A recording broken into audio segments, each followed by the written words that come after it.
La OPEP se ha reunido este 2 de junio y han decidido ya acabar con los recortes petroleros.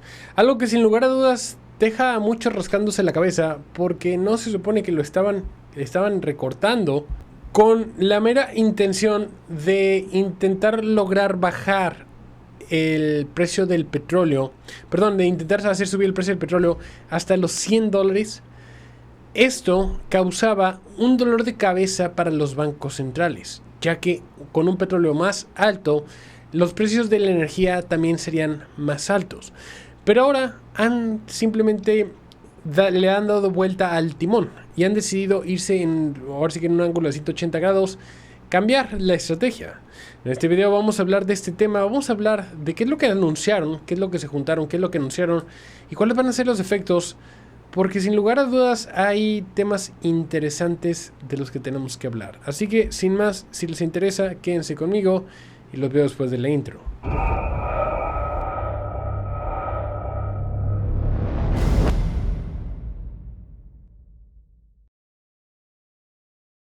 Este video es auspiciado por Cake-Wallet, la única cartera que te permite comprar, holdear y vender criptomonedas a través de la misma app.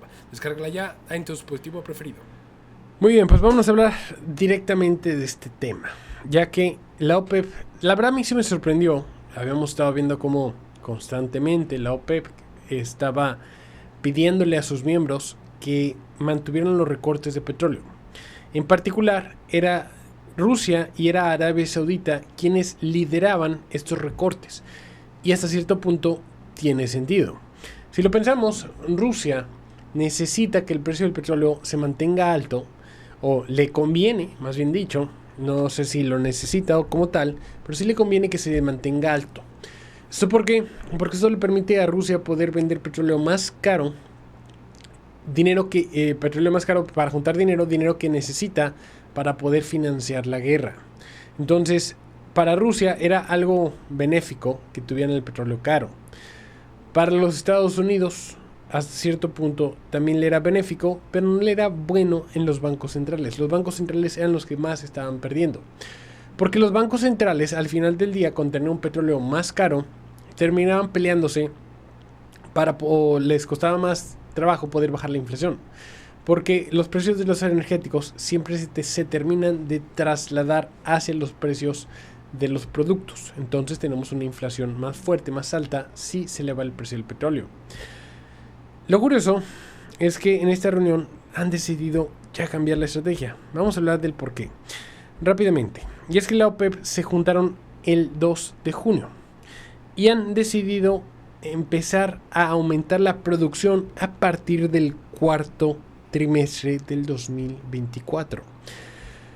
Los operadores anticipan el aumento de la producción de la OPEP eliminará cualquier amenaza de escasez o caída de los inventarios. Esto sí llama la atención, más que nada por el timing. Tras una reunión híbrida celebrada en Riyadh y en línea, la OPEP anunció que los recortes voluntarios de producción por valor de 2.2 millones de barriles por día se extenderían hasta finales de septiembre del 2024. Noviembre ya empezaría, diciembre. Septiembre, octubre, noviembre, diciembre. Pero los recortes luego se eliminarán gradualmente, mensualmente, durante el último trimestre del 2024 y los primeros 3 trimestres del 2025. O sea, estarían aumentando prácticamente en el equivalente a 18 meses de crecimiento normal de consumo mundial de petróleo. Esto es sumamente confuso por el tema de Rusia. Vamos a empezar a hablar, vamos a empezar a analizar. Primero, el timing. ¿Qué va a pasar en noviembre? Son las elecciones estadounidenses, en primer lugar, donde se prevé que sea Donald Trump el que termine por ganar, en primer lugar. Segundo lugar, ¿qué significa esto? Si gana Donald Trump, yo lo decía hace rato en un video, que esto podría ser un plan ya para acabar con la guerra. A los grupos petroleros, a los países petroleros, a Rusia en lo particular, le conviene mantener las tasas altas, a obligar a los países a mantener las tasas altas. Pero para noviembre ya la Reserva Federal en Estados Unidos habría empezado a bajar las tasas. De hecho, en septiembre, si nos vamos a ver aquí el panorama, vemos que es en septiembre cuando se prevé que haya cerca de un 65% de probabilidad en que van a bajar las tasas. Entonces, tenemos las elecciones donde muy probablemente va a ganar Donald Trump. Tenemos que las tasas de interés también ya se prevén que se empiecen a bajar en el mes de septiembre. Casi justo cuando empiezan a aumentar la producción de petróleo. Cuando empiecen a aumentar la producción de petróleo, si lo vemos que Rusia ya no necesita financiación porque ya no habrá guerra, no necesita mantener los precios altos. Eso que termina causando que los precios del petróleo bajen. Y con la caída de los precios del petróleo, habría a haber deflación, porque la gasolina empezaría a caer también de precio. Y con una caída de la gasolina, los precios de los artículos podrían empezar también a caer de precio. Eso es bueno, por ejemplo, para países como China, que necesitan que exista mayor gasto de parte de los consumidores. Entonces, si los consumidores ya no ven que estén aumentando los precios, quizás estén dispuestos a gastar más, a consumir más, a viajar más. Esto quizás es lo que están viendo. En Estados Unidos pasaría exactamente lo mismo. Les ayudaría a poder bajar las tasas. Entonces sí suena a que hay una clase de programa. Quizás, y aquí yo estoy especulando, de acuerdo. Ya hay un acuerdo entre Donald Trump, vamos a decirlo así, y hasta el mismo Vladimir Putin. Ya para que se hayan puesto de acuerdo es porque ya hay algo.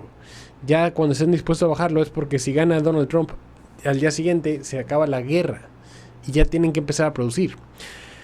Eso puede ser una opción. Les voy a decir las otras opciones que yo tengo en mente. La otra opción es, ¿qué pasa si bajamos el precio del petróleo? Bueno, en primer lugar, por ejemplo, aquí en México, ojo, Claudia Sheinbaum va a tomar la presidencia con un precio del petróleo más bajo de lo que lo tuvo Obrador.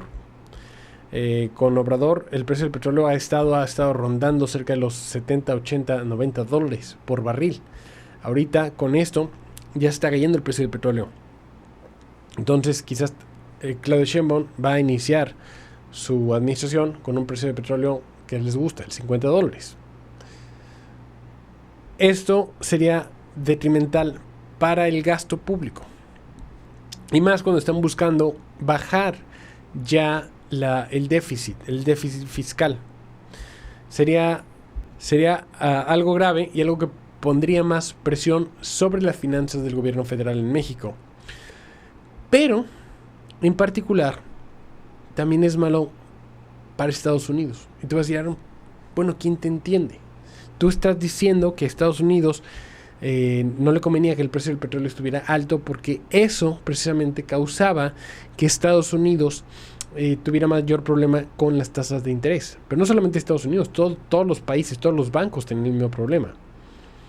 Pero Estados Unidos estaba beneficiando por otro lado. El fracking. Y es que si lo entendemos por ese lado, si lo analizamos así, el costo del petróleo, vamos a verlo de otra forma.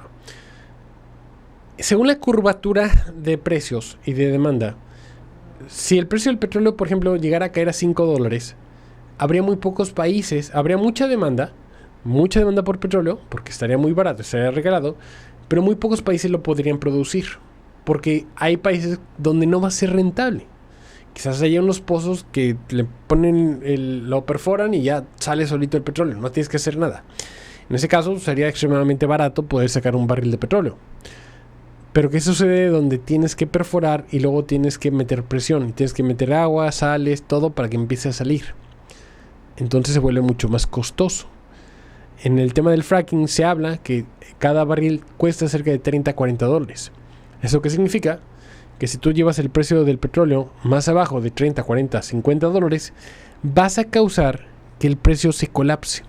Vas a causar que no sea posible para estas empresas poder competir, porque no podrían mantener la competencia, no podrían y terminarían yéndose a la quiebra. Esto les pasó en el 2020. Esto les pasó desde el 2010, más o menos, desde antes del 2000. Se había buscado Nada más que fue en el 2010 cuando se empezó a aumentar el fracking. Se aumentó gracias y debido a las tasas de interés cercanas al 0%. Todo el mundo podía sacar un préstamo. Este préstamo lo utilizaban para el fracking. Sacaban petróleo con pérdidas, porque al final del día el petróleo no estaba arriba de los $30 que se estimaban en aquel entonces, costaba cada barril. Pero podían seguirse financiando a través de créditos. Y así llevarla, hasta que eventualmente el precio del petróleo se elevara lo suficiente y les diera ganancias. ¿Les dio ganancias cuándo? Cuando se dio la guerra entre Rusia y Ucrania. Entonces empezaron así a bombear y Estados Unidos pasó a aumentar parte de la producción petrolera en el mundo. Mientras que la OPEP, mientras que Rusia y mientras que Arabia Saudita bajaban su participación en el mundo, Estados Unidos la elevó junto con Guyana. Y ahí puede estar el por qué están bajando. Porque si vuelven a bajar, o sea, están haciendo un tira y afloja. Si le bajan, y depende de cuánto la bajen, va a ser también muy malo para México. Pero en Estados Unidos en particular, en México no hacemos fracking. Podrían, pero no hacen fracking. En Estados Unidos sí. Y les vas a dar en la torre a todas las empresas que de seguro, ahora que se aumentaron los precios del petróleo, aumentaron, florecieron y empezaron a crearse más. Y ahora las vas a tronar. Entonces, quizás sea un arma para tronarlas. Con tasas de interés más altas, va a ser imposible que puedan mantenerse en un interés, en un ímpetu de estarse financiando a través de la deuda. Y quizás esa sea la razón. Ustedes díganme qué opinan al respecto. Si lo puse a pensar, háganmelo saber en los comentarios. Déjenme un like, una suscripción. Nos vemos en un siguiente video. Cuídense mucho. Bye.